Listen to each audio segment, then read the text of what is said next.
వ్యాప్తంగా యుద్ధ భయాన్ని పెంచుతున్నాయి సార్. ఇజ్రాయెల్ ప్రతీకారేచ్ఛతో రగిలిపోతోంది. ఏ క్షణమైనా ఇరాన్పై భీకర దాడులకు పాల్పడే అవకాశం స్పష్టంగా కనిపిస్తోంది. ఇప్పటికే ఇజ్రాయెల్కు అమెరికా, బ్రిటన్, ఫ్రాన్స్ కూడా మద్దతు తెలియజేశాయి సార్. సో ప్రతి దాడి ఏ రేంజ్లో ఉండవచ్చు? ఇజ్రాయెల్ చేసే ప్రతి దాడి అంటే ఈ ప్రతిదాడి బహుశా ఇప్పటి వరకు దీన్ని ఊహించడం కాదు, స్పెక్యులేషన్. ఆల్రెడీ ఇజ్రాయెల్కు చెందిన వివిధ స్థాయిల్లో ఉండే ప్రతినిధులు మాట్లాడుతున్నారు. ప్రైమ్ మినిస్టరే మాట్లాడాడు. మేము కోరుకున్న సమయంలో, కోరుకున్న రీతిలో, కోరుకున్న పద్ధతిలో, కోరుకున్న చోట మేము దీనికి ప్రతీకారం తీర్చుకుంటాం, ఖచ్చితంగా ప్రతీకారం తీర్చుకుంటామని ప్రైమ్ మినిస్టరే ప్రకటించాడు. అందువల్ల it's not and realm of speculation. అంటే మీరు ప్రతిసారి నాకెలా తెలుస్తుంది భవిష్యత్తు గురించి అని అంటారు అని అనవచ్చు కనుక. కానీ ఇక్కడ ఆల్రెడీ ఇజ్రాయెల్ ప్రతినిధుల ప్రకటనలు ఉన్నాయి. They no need to speculate.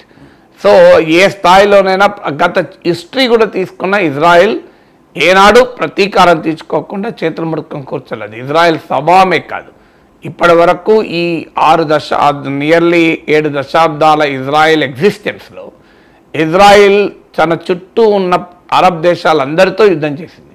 కొన్ని దేశాలతో శాంతి ఒప్పందాలు కూడా చేసుకున్నాయి, జోర్డాన్, ఈజిప్ట్ అని. సో ఇలా సిరియా, లెబనాన్, ఇలా అనేక దేశాలపైన ఇజ్రాయెల్ నిరంతరం యుద్ధం చేస్తూనే ఉంది. సో అందువల్ల ఈ ఇజ్రాయెల్కి ఏం కొత్త కాదు ఈ దాడులు చేయడము, యుద్ధాలు చేయడం అనేది. సో అందువల్ల ఇజ్రాయెల్ ఖచ్చితంగా అటాక్ చేస్తుంది, అందులో అనుమానం లేదు. అటాక్ ఏ రకంగా చేస్తుంది? ఇప్పుడు గతంలో సిరియా రాజధాని డెమాస్కస్లో ఇరాన్ రాయబార కార్యాలయంపై జరిగిన దాడి ఇజ్రాయెల్ మాకు సంబంధం లేదన్నది ఇజ్రాయెలే చేసిందని ఇరాన్ ఆరోపించింది. సో ఆ దాడిలో ఇరాన్ జనరల్స్ మరణించాక ఇరాన్ ప్రతీకారం తీసుకుంటామని ప్రకటించి ఇజ్రాయెల్ పైన అనేక క్షిపణులు, డ్రోన్లు ప్రయోగించింది. అయితే అది వ్యూహాత్మకంగా ఇజ్రాయెల్కు తీవ్ర నష్టం కలిగించే రీతిలో ప్రయోగించడం కావు. ఎందుకంటే అందులో అన్నిటినీ ఇజ్రాయెల్ ఇంటర్సెప్ట్ చేసింది, ఇజ్రాయెల్ తిప్పికొట్టగలిగింది. అంటే అది అర్థమయ్యేది ఏంటంటే మనకు అది సింబాలిక్ మాత్రమే.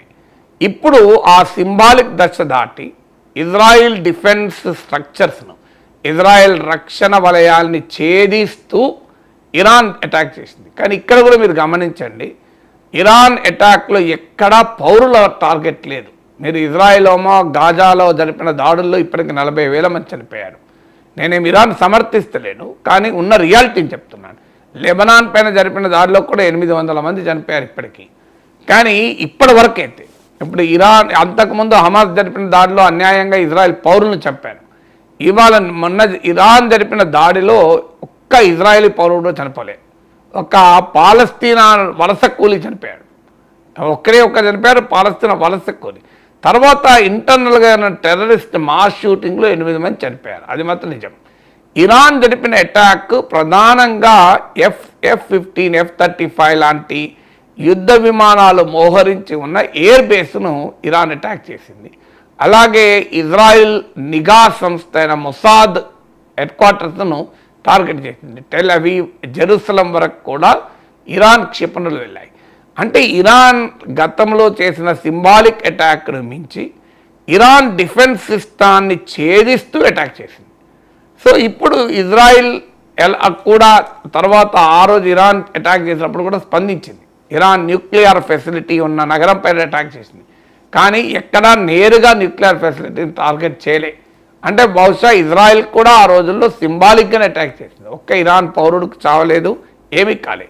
సో ఆ దశలో లాస్ట్ ఫేజ్లో ఎప్పుడైతే డెమాస్కస్లో ఇజ్రాయెల్ చేసిన దాడిగా ఆరోపించబడుతున్న దాంట్లో ఇరాన్ జనరల్ చనిపోయాక ఇరాన్, ఇజ్రాయెల్ పరస్పరం దాడులు చేసుకున్నాయి, కానీ అది మోస్ట్లీ సింబాలిక్గా నడిచింది. ఇప్పుడు సింబాలిక్గా కాకుండా స్ట్రాటజిక్గా అటాక్ జరుగుతున్నాయి. అందువల్ల ఈసారి ఇజ్రాయెల్ భారీగా దాడి చేయవచ్చు అని అంటున్నారు. ఎలా చేస్తుంది అంటే ఇజ్రాయెల్ ప్రతినిధులు మాట్లాడుతున్న దాంట్లో చూస్తే, ఒకటి ఇరాన్లో ఉన్న న్యూక్లియర్ ఫెసిలిటీని టార్గెట్ చేసే అవకాశం ఉంది అంటున్నారు. ఇదే చాలా ప్రమాదకరమైన పర్యవసనాలకు దారితీస్తుంది. ఇరాన్ అణుబాంబు తయారు చేయడం అనేది ఇజ్రాయెల్ భద్రతకే కాదు ప్రపంచ భద్రతకు ప్రమాదం గనక ఇరాన్ న్యూక్లియర్ కేపబిలిటీని నిర్వీర్యం చేసే రీతిలో దాడి చేస్తామని ఇజ్రాయెల్ మాట్లాడుతోంది. ఇందుకు కౌంటర్గా ఇరాన్లో మనం అణుబాంబు తయారు చేయాల్సిందే, ఇజ్రాయెల్కు అణుబాంబు చూపి బెదిరించాల్సిందే అని అక్కడ హార్డ్లైనర్స్ పెరిగారు. ఇక్కడ హార్డ్లైనర్స్తోమో ఇరాన్ను నార్మల్గా కొట్టవద్దు, ఇరాన్ న్యూక్లియర్ ఫెసిలిటీస్ను టార్గెట్ చేస్తూ నిర్వీర్యం చేయాలి అని. ఇది మొదటిగా వచ్చే ఒక డేంజరస్ సిగ్నల్. రెండవ డేంజరస్ సిగ్నల్ ఏంటంటే ఇరాన్లో ఉన్న ప్రభుత్వాన్ని కూల్చేయాలి అని. దీన్నే రెజీమ్ చేంజ్ అంటారు. ఇప్పుడు అమెరికా ఇరాక్లో వెళ్ళి సద్దాం హుస్సేన్ని చంపేసింది, మీకు లిబియాలో వెళ్ళి గడాఫీని చంపేసింది. అప్పుడు బుష్ చెప్పింది ఏంటంటే ప్రజాస్వామ్యము మేము మా దేశంలో ఉన్నటువంటి ప్రజాస్వామ్యాన్ని ఏర్పాటు చేస్తా ఉన్నాడు. ఇప్పుడు ఇన్నేళ్ళైంది, 30 ఏళ్ళైంది యుద్ధం జరిగి. నా గుర్తు ఫస్ట్ గల్ఫ్ వారు నా మ్యారేజ్ ఎప్పుడు జరిగింది అంటే 1991లో. 33 ఇయర్స్ అయింది అమెరికా ఇరాక్పై యుద్ధం మొదలు చేసి. ఏమైంది ఇప్పుడు ఇరాక్లో ప్రజాస్వామ్యం ఉన్నదా? అమెరికా తరహా ఎన్నికలు జరుగుతున్నాయా? అంటే ఎంత అబద్ధం దీన్ని బట్టి అర్థమవుతుంది కదా. మీరు ఇరాక్లో ఉన్న సద్దాం హుస్సేన్ను తొలగించి ప్రజాస్వామ్యం ఇస్తాం, అందుకే ఇరాకీ ప్రజలు మాకు పుష్పగుచ్చాలతో స్వాగతం చెప్తారు అని అమెరికన్ ప్రెసిడెంట్ జార్జ్ బుష్ ఆ రోజు ప్రకటన చేశారు. ఇన్ని దశాబ్దాల తర్వాత ఇరాక్లో ఇవాళ ప్రజాస్వామ్యాన్ని అమెరికా నెలకొల్పిందా? ఆఫ్ఘనిస్తాన్లో 20 ఏళ్ళు తాలిబాన్లను కూల్చి 20 ఏళ్ల తర్వాత అమెరికా ప్రజాస్వామ్యాన్ని నెలకొల్పిందా? మళ్ళీ అదే తాలిబాన్లకు అధికారం కట్టబెట్టి వెళ్ళిపోయింది. మీరు లిబియాలో గడాఫీని తొలగించారు, ఏం జరిగింది? లిబియాలో ఇప్పుడు ప్రజాస్వామ్యం ఉందా? సో అందువల్ల ఈ ప్రజాస్వామ్యము పేరిట తమకు వ్యతిరేక ప్రభుత్వాల్ని మార్చేస్తాం, వాళ్ళు ప్రజా వ్యతిరేక ప్రభుత్వాలు కనుక మేము మార్చేస్తాం. ఇది ఇప్పుడు థియరీ, అమెరికా థియరీ, ఇజ్రాయెల్ చెప్తుంది. దీన్నే రెజీమ్ చేంజ్ అంటారు. అంటే ఇరాన్లో ఉన్న ఇస్లామిక్ ప్రభుత్వం, అయతుల్లా ఖమేనీ మత గురువుగా ఉన్నటువంటి ఇస్లామిక్ ప్రభుత్వము 80% ఇరాన్ ప్రజలు వ్యతిరేకిస్తున్నారు కనుక ఆ ప్రభుత్వాన్ని మేము మార్చేస్తామంటున్నారు. ఆ ప్రభుత్వము మంచిదని నేను అంటలేను, ఖచ్చితంగా దుర్మార్గమైన నిరంకుశ మతఛాందస ప్రభుత్వం. కానీ ఆ ప్రభుత్వాన్ని విదేశీ శక్తులు వచ్చి తొలగించాలని ప్రయత్నం చేస్తే ఏం జరుగుతుందంటే సమాజంలో ప్రజలు ఎమోషనల్గా ఆ ప్రభుత్వం వెనకాల ర్యాలీ అవుతారు. నిన్నటిదాకా బెంజమిన్ నెతన్యాహు ఇజ్రాయేలీ ప్రజల వ్యతిరేకతను చూశాడు.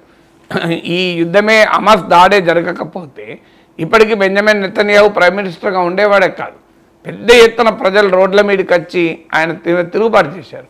కానీ ఎప్పుడైతే ఇజ్రాయెల్ ఈ యుద్ధంలో చిక్కుకుందా, ఇప్పుడు బెంజమిన్ నెతన్యాహు వెనకాల ప్రజలంతా సమీకృతమవుతున్నారు. అందువల్ల వీరి వార్ ఆబ్జెక్టివ్ కూడా నెరవేరదు. ఇవాళ అన్పాపులర్గా ఉన్న ఒక నిరంకుశ ప్రభుత్వం కాస్త ప్రజల మద్దతు పొందుతుంది. అందువల్ల ఇరాన్లో ఏ ప్రభుత్వం ఉండాలి అని ఇరాన్ ప్రజలు నిర్ణయించుకోవాలి, మనం కాదు నిర్ణయించేది.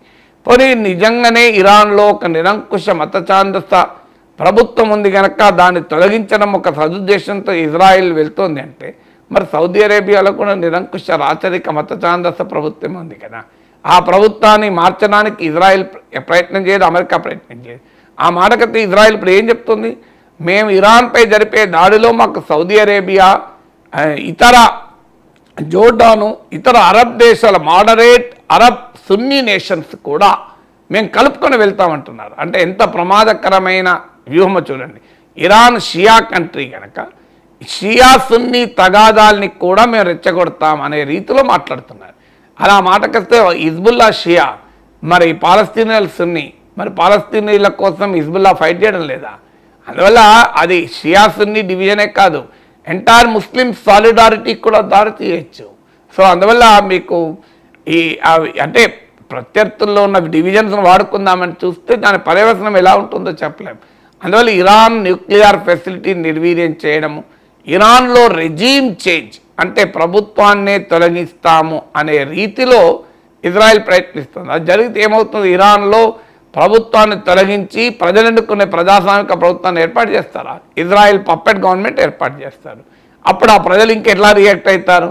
అందువల్ల ఈ 2 రకాల వ్యూహాలు అయితే చాలా ప్రమాదకరమైనటువంటి వ్యూహాలు. అది ఏ రకమైన పర్యవసనాలకు దారి తీస్తుందో ఎవరమూ చెప్పలేం.